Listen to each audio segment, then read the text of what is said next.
In the last few years, Xi Jinping has repeatedly told his nation to prepare for extreme scenarios.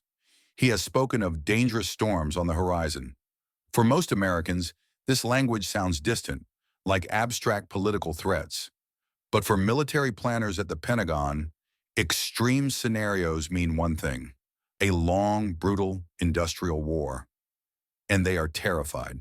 Because when you look past the headlines, past the talk of stealth fighters and hypersonic missiles, and you look at the hard, cold numbers, a terrifying picture emerges. Let's talk about ships. According to analysis from sources like the Center for Strategic and International Studies, CSIL, China has the industrial capacity, the shipyards, the welders, the steel, to build over 1,500 vessels, including its Navy, Coast Guard, and maritime militia. 1,500. Now look at the United States, the nation that built the arsenal of democracy, the nation that built thousands of ships in World War II. Today we are down to just five major naval shipyards capable of building high-end warships like destroyers and submarines. 5. The central question for America's national security in 2025 is not, do we have better soldiers? We do.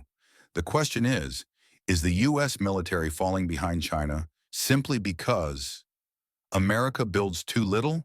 This isn't a drill. This is a wake-up call. The thesis: it's not the ships, it's the shipyards. For decades, the American public has been told that we have the most advanced, most powerful military on Earth. And in many ways, that is still true. A single U.S. aircraft carrier is a masterpiece of technology. Our submarine fleet is the quietest and most lethal in the world. Our pilots are the best trained. But we are preparing for the wrong kind of fight. We are preparing for a short, high-tech war that is over in 72 hours. China, on the other hand, is preparing for a long industrial war of attrition, a war that isn't won by the first punch, but by the last ship standing. And in a war of attrition, the only thing that matters is your industrial base. It's not just about the ships you have, it's about your ability to build, repair, and replace the ships you will inevitably lose. This is the real US-China military comparison that matters. And on that front, we are losing badly. According to U.S. Navy intelligence, China's shipbuilding capacity is now 232 times greater than that of the United States. Let me repeat that. Not 232%, 232 times. In a single year, China can build as many ships as the entire U.S. Navy has in its total battle fleet. This is the extreme scenario. The thesis is this: the next war won't be won by technology alone. It will be won by factories. And America, the country that built the modern world, has forgotten how to build. Anatomy of the hollowed arsenal. How did this happen? How did the arsenal of democracy become a hollowed-out shell? It didn't happen overnight. It was a 40-year process, a death by 1,000 cuts, driven by 3 key factors. Case study. 1. The peace dividend fallacy. First, the end of the Cold War. In the 1990s, we declared victory and cashed in what we called the peace dividend. We believed major industrial wars were a thing of the past. The future, we were told, was small counterinsurgency fights in the desert. So we systematically dismantled our industrial base. Since the 1980s, the United States has closed over 90% of its major shipyards. We shut down factory lines. We outsourced our manufacturing, our steel, our microchips, our machine tools, to other countries, including, ironically, to China. We taught our brightest minds to be bankers, coders, and lawyers, not welders, engineers, and machinists. We traded our factories for finance, and for 30 years it seemed like a good deal. Until now. Now we face an industrial superpower, and we've forgotten how to make the very things we need to compete. Case study. 2. The civilian paralysis. The second killer is a disease that started on Main Street. It's the same bureaucratic paralysis that stops us from building bridges and roads. In our previous analysis, we called this the lawyerly society, a system where due process has metastasized into paralysis by procedure. You want to know why we can't build new shipyards? The same reason we can't build a highway. NEPA, the National Environmental Policy Act, a well-intentioned law that now means it takes an average of 4.5 years and 660 pages of reports just to get permission to build. Major projects are delayed for 10, 15, 20 years by endless lawsuits and public comments. The project to replace the Tappan Zee Bridge in New York, the total project documentation ran 25,000 pages. China builds a new shipyard in the time it takes America to finish the paperwork for one. This lawyerly paralysis, this cultural inability to build, has infected everything. It stops our economy at home, and it is now crippling our national defense. Case study 3. The Jones Act, the smoking gun. But the third reason is the most specific. It's the most ironic. It's the smoking gun that explains why our shipbuilding industry specifically is dead. It's a century-old law called the Jones Act. Passed in 1920, this law mandates that any ship, any vessel, moving goods between two American ports must be built in America, owned by Americans, and crewed by Americans. It sounds patriotic.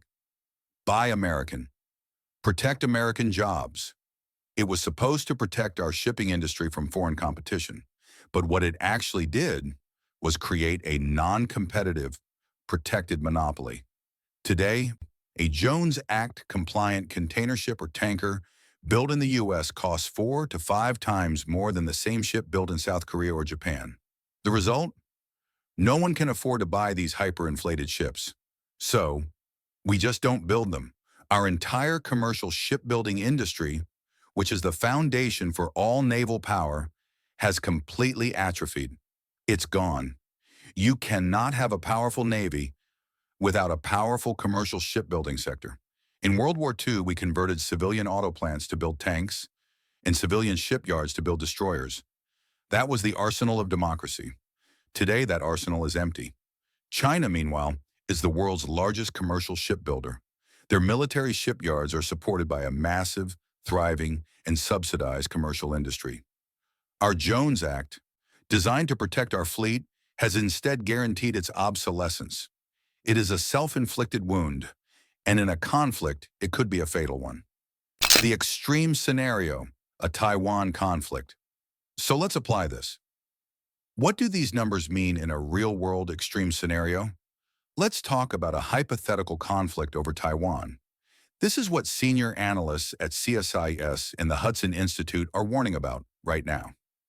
In the opening days of any conflict, America would likely lose ships, destroyers, cruisers, valuable high-tech assets.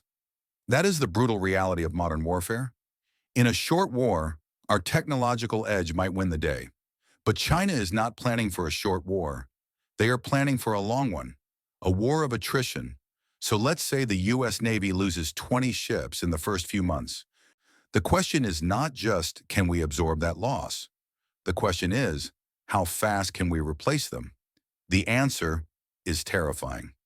According to the Government Accountability Office, GAO, it currently takes the United States 7 to 10 years to build one new destroyer. Our shipyards are already backed up for years, just trying to perform maintenance on our current fleet, let alone build new ones. We have submarines, billion-dollar assets, sitting in dry dock for 4 years, waiting for repairs. Now look at China. With their massive industrial capacity, analysts estimate they can build a new destroyer in 18 to 24 months. They can build 3, 4, or even 5 ships for every one ship the U.S. can build. This is the industrial war. This is the extreme scenario. It's a war where our high-tech, billion-dollar ships, if lost, are irreplaceable. It's a war where China can simply outproduce us. They can absorb losses that we cannot. They can build a new navy faster than we can repair our old one. This is what America builds too little truly means for our national security. This is the hollowed-out arsenal. Conclusion and resonance loop. The hard truth is this. America is preparing for a short, high-tech war it wants to fight. China is preparing for a long industrial war it knows it can win. For 40 years, we celebrated the peace dividend. We outsourced our factories. We built a lawyerly society that makes it impossible to build. We protected our industries with laws like the Jones Act, and in doing so, we strangled them to death. And now the bill is coming due. We have the best trained sailors, soldiers, and pilots in the world, but they cannot fight a war with ships that are stuck in dry dock, or with munitions that are waiting in a production line that no longer exists. The next great war will not be won by soldiers alone. It will be won by factories. And the arsenal of democracy has forgotten how to build. This industrial crisis is the single biggest threat to U.S. national security. But it all started with a problem right here on Main Street. To understand the root cause of this national paralysis, why America can't even build roads and bridges anymore, watch our previous video on the paralyzed giant in the lawyerly society. And finally, we have to ask the hard question. The U.S. has the world's best trained sailors, but they can't fight a war with ships that are still waiting in line to be built. What part of America's industrial decline worries you the most for our national security?